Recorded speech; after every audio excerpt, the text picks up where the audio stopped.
Here is one from Cuivine O'Madigan on the topic of Munster in particular. He asks, what has happened to the Munster Academy? Far too many non-Munster players in the squad.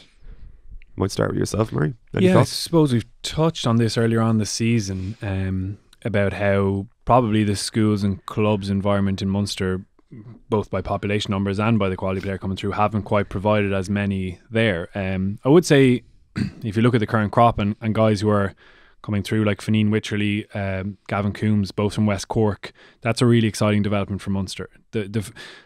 There has always been a hope to get more from the whole province rather than just Limerick and Cork, which have traditionally provided the massive bulk of the players. So I think that's a really positive development. You've seen guys like Sweetenham and others.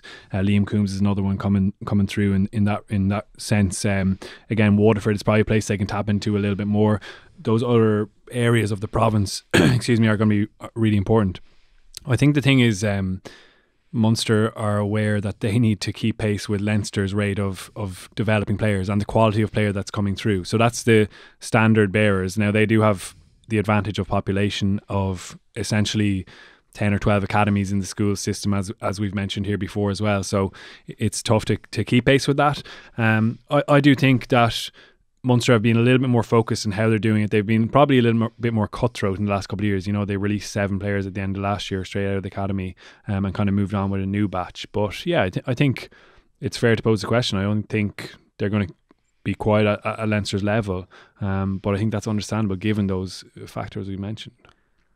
Yeah, do you agree with that, Andy? We've probably mentioned before as well, I suppose, on the flip side of it, how Leinster are becoming the benefactors of an extremely productive school system as well as the clubs. But I suppose one of the questions I'd always wonder about is how Leinster have kind of pulled away in recent years versus what it would have been like in, say, the mid 2000s. Like the population there's always been a disparity in population, but it just seems as though structurally Leinster is a lot more sound, a lot more productive than it is down south.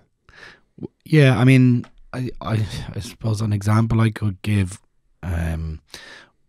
is working as a physio, and about a year and a half ago I somehow ended up covering a Castleknock College under 13s rugby match out in Castleknock as a favour to a friend, and it was Castleknock against I think it was King's Hospital, relatively local schools under 13 game, A's, B's, C's and D's, 4 pitches, few parents around, and two guys in big Leinster managers jackets with an iPad. And I walked over to them and I said, "Are you guys just wearing, 2 parents who are wearing Leinster jackets?" And they were like, "No, we're here watching." And I couldn't get over that. That was just a friendly Wednesday afternoon fixture between 2 schools, and they obviously have the resources and they can employ people to do that or pay people to do that, or they have incredibly generous volunteers, one or the other. But that type of attention to detail at that level is probably why they're converting what they always had population wise into